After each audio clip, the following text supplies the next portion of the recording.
I'm 22 years old, work as a server at an Olive Garden in Phoenix, Arizona, and make about $28,000 a year with tips. I live alone in a one-bedroom apartment about 20 minutes from work. I've always been pretty independent, maybe overly confident about being out alone at night, but this experience changed that completely. This happened in October 2024. I was closing shift, which meant I didn't get off work until around 11 p.m. on weeknights, sometimes midnight on weekends. The restaurant is located in a shopping center with a massive parking lot. During the day, the lot is packed, but at night, especially when I'm leaving, it's mostly empty except for a few employee cars. On this particular Tuesday night, I clocked out around 11:15 p.m. It had been a slow night, and I was exhausted. I said goodbye to the other closing staff and walked out to my car, a 2017 Honda Accord that I'd bought used the year before. The parking lot was dimly lit. Half the streetlights were out, something the shopping center management had been working on for months. My car was parked toward the back of the lot, maybe 200 feet from the restaurant entrance. As I was walking, I had that feeling. You know the one. The feeling that someone's watching you. I looked around but didn't see anyone, just empty cars and shadows.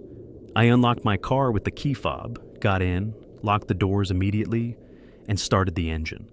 That's when my iPhone buzzed. I looked at the screen. There was a notification I'd never seen before. AirTag detected near you. This AirTag is not registered to your Apple ID and has been moving with you for a while. My stomach dropped. I read it again, trying to understand what it meant. Someone had put an AirTag on me, or in my car, and it had been tracking me. I sat there for a moment, my hands shaking. The notification gave me an option to make the AirTag play a sound so I could locate it. I pressed it. A high-pitched beeping started. It was coming from under my seat. I reached down, feeling around under the driver's seat. My fingers touched something small and plastic. I pulled it out. It was an AirTag. White, circular, about the size of a quarter, but thicker. Someone had placed it under my seat. I felt sick. How long had it been there? The notification said it had been moving with me for a while. Hours? Days? I looked around the parking lot. There were a few cars scattered around, but I couldn't see anyone inside them. The restaurant was still lit up, and I could see the closing staff through the windows, cleaning tables. I grabbed my phone and Googled what to do.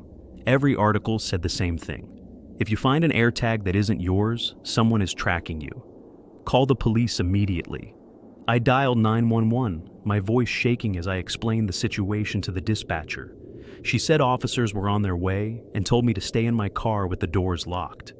I sat there, staring at the AirTag in my hand. There was a white side with the Apple logo and a silver side with a battery cover. I turned it over, examining it. No identifying marks, no name, nothing. About 10 minutes later, 2 police cars pulled into the parking lot. I got out of my car, still holding the AirTag. The officers, a man and a woman, asked me to explain what happened. I showed them my phone with the notification and the AirTag. "How long have you had this car?" the male officer asked. "About a year." "And you just got this notification tonight?" "Yeah, right when I got in my car to leave." The female officer took the AirTag from me and examined it. These things are becoming a real problem. People use them to stalk others, track their cars, all kinds of creepy stuff. "Can you find out who it belongs to?" I asked. "Not easily," she said. "Apple doesn't share that information without a warrant, but we can file a report, and if you want to pursue it, we can try to get a subpoena." She took down my information and gave me a case number. "In the meantime, check your car thoroughly. Make sure there aren't any other tracking devices, and be aware of your surroundings. Whoever put this in your car knows where you live, where you work, probably everywhere you go." That last part made me feel like I was going to throw up. The officers left, and I sat in my car, searching every inch of it, under the seats, in the glove box, in the trunk, under the floor mats. I didn't find anything else. I drove home that night, constantly checking my rearview mirror. Every car behind me felt like a threat. Every set of headlights made my heart race. When I got to my apartment complex, I parked under a streetlight, close to the entrance. I ran from my car to my door, unlocked it as fast as I could, and slammed it shut behind me. I didn't sleep that night. I just sat on my couch with all the lights on, checking the Find My app on my phone over and over, even though I knew the AirTag was with the police now. The next morning, I called Apple's support line. I explained what happened and asked if there was any way to find out who owned the AirTag. The representative was sympathetic, but said they couldn't provide that information without law enforcement involvement. I called the police station and spoke to the detective who'd been assigned my case. He said they'd submitted a request to Apple for the AirTag owner's information, but it could take weeks to get a response. Weeks. In the meantime, I was supposed to just go about my life, knowing someone had been tracking me. I started changing my routine. I parked in different spots at work. I took different routes home. I checked my car every single day for new tracking devices. 3 days later, I got another notification. AirTag detected near you. I was at the grocery store. I immediately checked my car. Nothing under the seats, nothing in the trunk. But the AirTag was somewhere nearby, according to my phone. I made it play a sound. The beeping was coming from my purse. I dumped everything out onto the passenger seat. Wallet, keys, makeup, receipts. And there it was. Another AirTag tucked into the inside pocket of my purse. Someone had put it there. Recently, probably at work. I called the police again. This time, they sent the same female officer from before. "This is escalating," she said. "Whoever's doing this is persistent. They're not giving up." "What am I supposed to do?" I asked, my voice cracking. "File for a restraining order if you have any idea who it might be. Otherwise, we'll keep documenting these incidents. But honestly, these cases are hard to prosecute without more evidence." "More evidence? They're literally tracking me." "I know. I'm sorry. But unless we can identify who's doing it, there's not much we can do." I felt helpless. I started making a list of everyone who had access to my car or my purse. Co-workers, friends, even my ex-boyfriend from 2 years ago, who I hadn't spoken to since we broke up. I couldn't narrow it down. Too many people had been near my car or my purse at some point. A week later, I was walking out of work again. It was Friday night, around midnight. The parking lot was nearly empty. As I approached my car, I saw someone standing next to it, a man, average height, wearing a hoodie and jeans. He was looking down at his phone. I stopped walking. My heart was pounding. He looked up and saw me. For a moment, we just stared at each other. Then he smiled. Not a friendly smile, a knowing smile. "Is this your car?" he asked casually. I didn't answer. I reached into my purse and pulled out my phone, ready to call 911. "Relax," he said. "I was just admiring it. Nice Accord." He walked away, hands in his pockets, heading toward a dark pickup truck parked a few rows over. I stood there frozen until he got in his truck and drove off. Then I ran to my car, got in, and immediately checked for AirTags. There was one, stuck to the inside of my rear wheel well with a magnet. I pulled it off and threw it on the ground. Then I drove straight to the police station. The detective on my case was still there, working late. I told him about the man in the parking lot, described him as best I could. "Did you get his license plate?" he asked. "No." I was too scared. But he was driving a dark pickup truck, maybe black or dark blue. He took notes. "We'll increase patrols in that area. And I'll request security footage from the shopping center. Maybe we can get a look at him." 2 days later, the detective called me. They'd reviewed the footage. The man's face was too obscured by the hoodie to make a clear identification, and his license plate wasn't visible. Dead end. But he gave me one piece of good news. Apple had responded to their request. The AirTags were all registered to the same Apple ID, and they had a name, Brandon Kepler. I didn't recognize the name. The detective ran it through their system. No criminal record, no restraining orders, nothing. They brought him in for questioning. He denied everything, said his AirTags had been stolen weeks ago, and he'd reported it to Apple. And technically, he was right. There was a report in Apple's system that those AirTags had been marked as lost. Without proof that he'd placed them himself, they couldn't charge him with anything. I was devastated. I knew it was him. The timing, the persistence, the fact that he happened to be in the parking lot that night. But legally, there was nothing the police could do. I ended up quitting my job at Olive Garden. I couldn't work there anymore, knowing he might show up again. I moved to a different apartment complex on the other side of town. I bought a new car, traded in my Accord for a Nissan Sentra. I check my phone every single day for AirTag notifications. I've become obsessed with it. Every time I'm in public, every time I'm in a parking lot, I'm looking over my shoulder.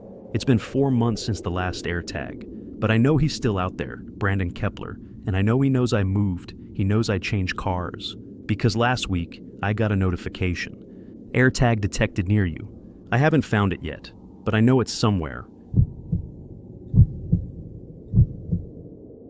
I'm 25 years old, work as a social media manager for a marketing agency in Austin, Texas, and make about $52,000 a year.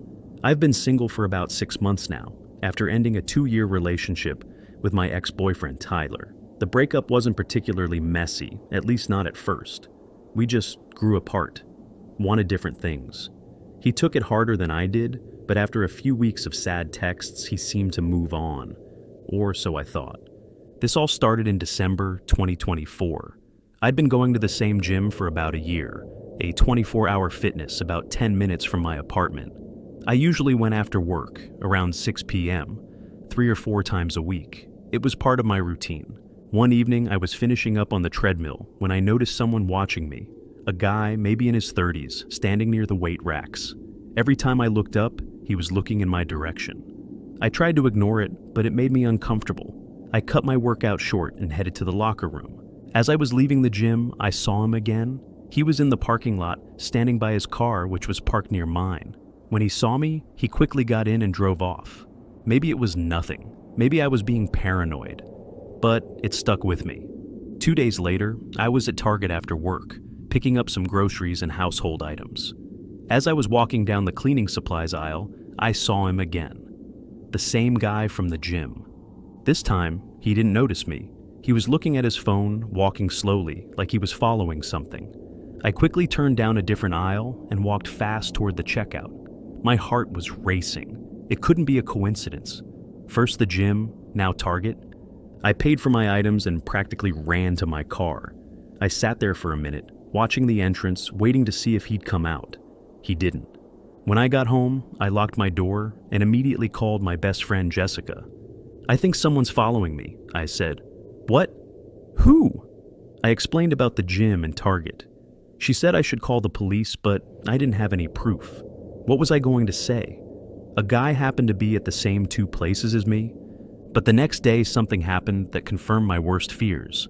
I was at Starbucks getting my usual iced coffee before work. When my iPhone buzzed, I pulled it out and saw a notification I didn't recognize. AirTag detected near you. This AirTag has been moving with you for several days. My blood ran cold. Someone was tracking me with an AirTag. The notification gave me options. I could play a sound to locate it, see a map of where it had been, or get instructions on how to disable it. I tapped play sound. A beeping came from my bag, my work tote, the bag I carried every single day. I set the bag on a table and dumped everything out: laptop, planner, water bottle, makeup bag, wallet. And there, at the bottom, was an AirTag. I picked it up, staring at it. How long had it been there? The notification said several days. That meant someone had been tracking my every move for days, maybe longer. I looked around the Starbucks. The place was crowded with the morning rush. Anyone could have put it in my bag. At the gym, at Target, at work. I took the AirTag and my phone and walked outside. I pulled up the map, showing where the AirTag had been. It showed a trail. My apartment, my gym, Target, my office, Starbucks. Everywhere I'd been over the past week. I called the police.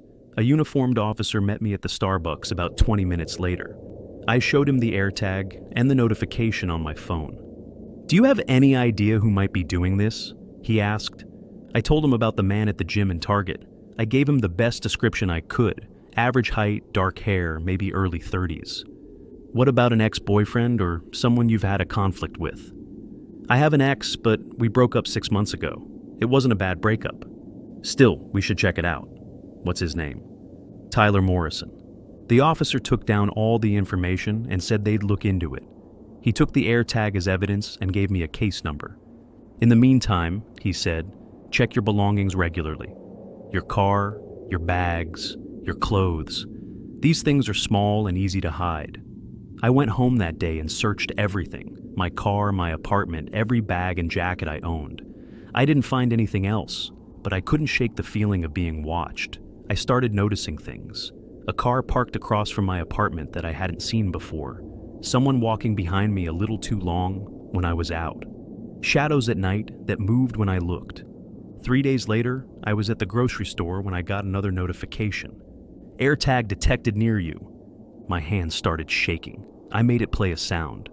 The beeping was coming from my coat pocket, the winter jacket I'd been wearing. I reached in and pulled out another AirTag. Whoever was doing this had replaced the one the police took. I drove straight to the police station. The officer from before, Officer Martinez, met with me again. "This is Escalating," he said. "We ran the serial numbers on the first AirTag. It's registered to Tyler Morrison." My stomach dropped. Tyler? My ex? Yes, we brought him in for questioning yesterday. He denied placing the AirTag, said you probably put it in your own bag to frame him. That's insane. Why would I do that? That's what we said. But without proof that he physically placed it, we can't arrest him. He could claim he lost it, someone stole it, anything. But now there's a second one, and we'll run this one too. But I'm guessing it'll come back to him as well. In the meantime, I'd recommend filing for a restraining order. I filed the paperwork that day. A hearing was scheduled for the following week. In the meantime, Tyler started texting me. "I heard you went to the cops about me." "Really?" "We broke up 6 months ago. Get over it. I'm not stalking you." "You're making a huge mistake." I didn't respond. I forwarded all the texts to Officer Martinez. The day before the restraining order hearing, I was at home watching TV when I heard a noise outside my apartment door. A soft thud, like something being set down. I looked through the peephole. Nobody was there. I waited a few minutes, then slowly opened the door. There was a package sitting on my doormat, a small box wrapped in brown paper with no label or address. I didn't touch it. I called Officer Martinez. "Don't open it," he said. "I'm sending someone over." 2 officers arrived and carefully examined the package. They opened it with gloves on. Inside was a phone, an old iPhone, maybe a 6 or 7, and it was on. One of the officers pressed the home button. The screen lit up. There was a single app open, Find My, and it was tracking my location. "He's been tracking you with this," the officer said. "He probably left it outside your door so it would be close enough to ping your location." They took the phone as evidence. At the restraining order hearing the next day, I presented everything, the AirTags, the texts, the phone. Tyler sat across from me with his lawyer, denying everything. "She's my ex-girlfriend," he said. "She's clearly not over the breakup and is trying to get back at me." His lawyer argued that the AirTags could have been lost or stolen, that the texts were taken out of context, that the phone could have been planted by me. But the judge saw through it. The pattern was too clear, the evidence too consistent. The restraining order was granted. Tyler was ordered to stay at least 500 feet away from me, my home, and my workplace. He stared at me as he left the courtroom, not angry, not sad, just blank. Like he was studying me. That was 3 months ago. I haven't heard from Tyler since. No texts, no calls, no more AirTags. But last week, something happened that made me realize it's not over. I was at a coffee shop, a new place I'd never been to before, across town from my usual spots. I was sitting by the window, working on my laptop, when someone sat down at the table next to me. I looked up. It was the man from the gym, the one who'd been following me. He looked at me, smiled, and pulled out his phone. He tapped something on the screen, then turned it toward me. It was the Find My app, and it was showing my location, right there in the coffee shop. "Tyler says hi," he said quietly. Then he stood up and walked out. I sat there frozen, my heart pounding. I checked my phone. No AirTag notifications. I checked my bag, my pockets, my laptop case. Nothing. I called Officer Martinez and told him what happened. He said they'd look into it, but without knowing who the man was or having proof of what he'd shown me, there wasn't much they could do. "Tyler's using someone else to do his dirty work," I said. "Probably. But proving it is another matter. I've started carrying a tile detector, a device that scans for AirTags and other Bluetooth trackers. I check it constantly, multiple times a day. But here's the thing that keeps me up at night. The man at the coffee shop showed me my location on his phone, which means there's still a tracker somewhere, something I haven't found yet. I've torn apart my car, my apartment, every bag and piece of clothing I own.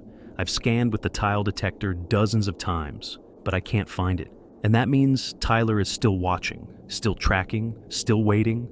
The restraining order doesn't matter. He's found a way around it, and I don't know how to stop him. Every time I leave my apartment, every time I go somewhere new, I wonder if he's watching, if he knows where I am. I've thought about moving out of state, starting over somewhere new where Tyler doesn't know anyone, where I can disappear. But what if he finds me again? What if the tracker is something I'm carrying with me, something I'll take with me wherever I go? I'm trapped, and I don't know how to get free, all because of a piece of technology the size of a quarter, an AirTag, something so small, so innocent looking, that can completely destroy your sense of safety and privacy. I'll never feel safe again. Not really, because somewhere, somehow, Tyler is still watching, and there's nothing I can do to stop him.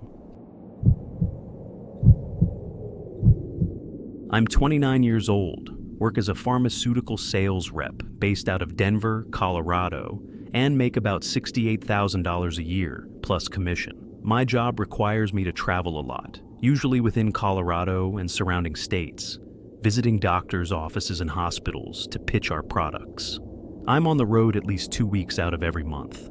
In January 2025, I had a week-long trip scheduled. I was driving from Denver to Salt Lake City, then down to Las Vegas and back to Denver. About 1,400 miles total over 7 days. I'd done similar trips dozens of times. It was routine.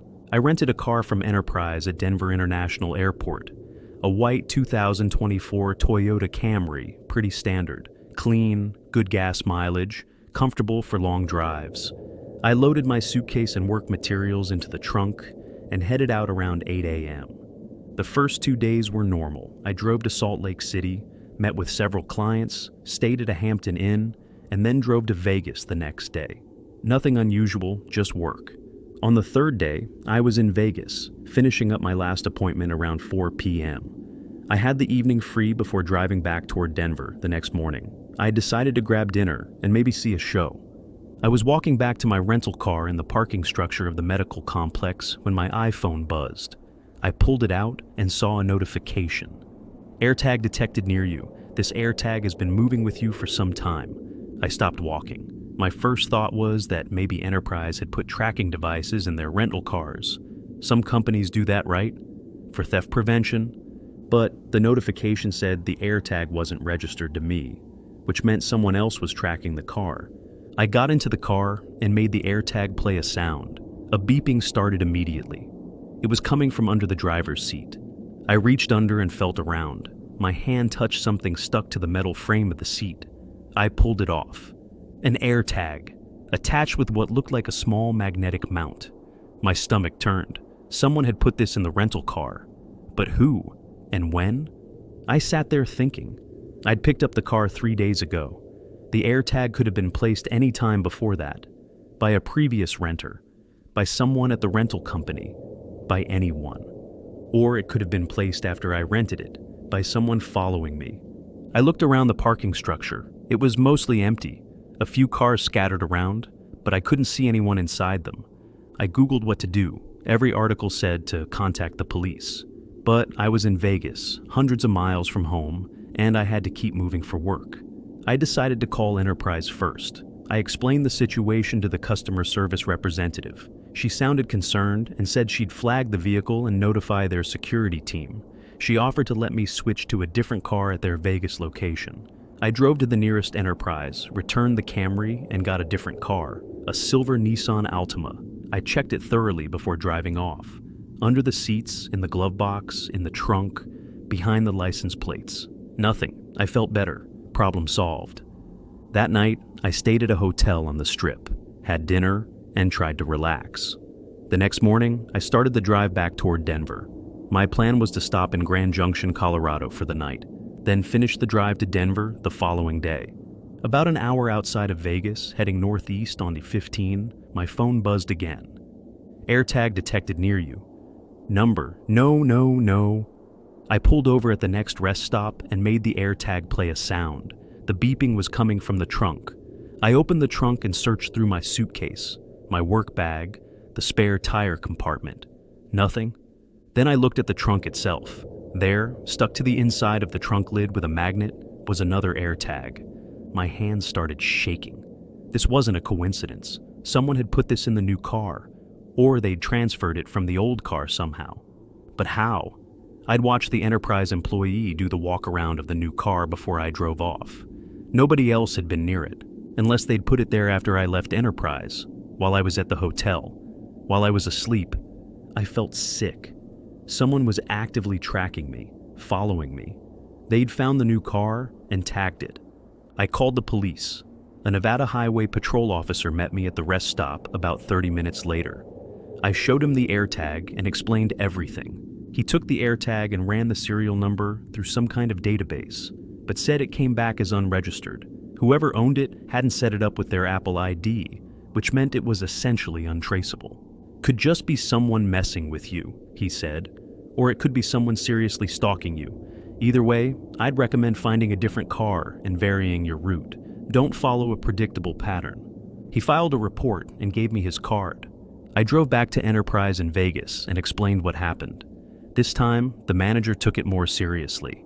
He gave me a different car, a black Honda Accord, and personally inspected it with me. We checked everywhere. Under the seats, in the trunk, under the car itself, behind the bumpers. Nothing. "I'm really sorry this is happening," he said. "We've never had an issue like this before. I'll report it to corporate." I drove out of Vegas for the second time that day, now several hours behind schedule. I made it to Grand Junction around 10 p.m. and checked into a La Quinta Inn. I parked the car directly under a light in the parking lot where I could see it from my room window. I barely slept. Every hour or so, I'd get up and look out the window to make sure the car was still there, that nobody was near it. The next morning, I did another thorough check of the car before leaving. Nothing. I started driving toward Denver. I was about 2 hours into the drive, passing through a remote stretch of I-70 in the mountains, when my phone buzzed again. "AirTag detected near you." I screamed, actually screamed. I pulled over on the shoulder of the highway, hazard lights on, and frantically searched the car. This time, I found it tucked inside the air vent on the dashboard. Someone had wedged it in there. I had to use my keys to pry it out. 3 cars, 3 different AirTags. Someone was following me, placing new trackers every time I found one. I sat on the side of the highway, crying, holding the AirTag in my hand. I called my boss and explained what was happening. She told me to come straight home, forget the rest of the work week, and that she'd handle everything with clients. I called Enterprise again. This time, I demanded to know if any of their employees had access to my rental information, who knew what car I was driving, what my itinerary was. The manager said that information was confidential and only accessible to certain employees, but he admitted that anyone with access to their system could see it. "Could an employee be doing this?" I asked. I can't speculate on that, but it's possible. It's possible. I drove straight to Denver, breaking every speed limit. I returned the car to Enterprise at the airport and got in my personal car, a 2019 Subaru Outback, which had been parked in long-term parking. I checked it thoroughly. No AirTags. I drove home, went inside my apartment, locked the door, and closed all the blinds. I filed a police report in Denver. Detective named Kim was assigned to my case. She said she'd reach out to Enterprise and request information about who had accessed my rental records. "This is serious," she said. "Whoever's doing this has resources and determination. They're not giving up." Over the next few days, I checked my car obsessively, every morning, every night, sometimes in the middle of the day. I bought a Bluetooth tracker detector and scanned my car and apartment daily. Nothing. No more AirTags. Detective Kim called me a week later. Enterprise turned over their access logs. There were 7 employees who viewed your rental information during your trip. We're interviewing all of them. And, so far nothing. They all have alibis for the times the AirTags would have been placed. But we're still investigating. 2 weeks later, still nothing. No arrests, no leads, no answers. But here's what terrifies me. I still travel for work. I still rent cars. And every single time, I spend the first 30 minutes checking every inch of the vehicle for AirTags. Last month, I rented a car in Phoenix. 2 hours into my drive, I got the notification. "AirTag detected near you." I found it under the passenger seat. I called Detective Kim. She said they were still investigating, but without knowing who was placing the trackers, there wasn't much they could do. It could be an enterprise employee, she said, or it could be someone who has access to rental car information another way, someone hacking their system, someone who works for a competitor. We just don't know. I've thought about quitting my job, finding something that doesn't require travel, but why should I have to give up my career because someone is stalking me? I've also thought about what happens if they escalate. Right now, they're just tracking me. But what if that's not enough for them anymore? What if they want more? Every time I'm in a rental car, every time I'm in a hotel in a strange city, I wonder if they're watching, if they're in the parking lot, if they're in the room next to mine. The police say I'm not in immediate danger, that this person is just monitoring me, not approaching me.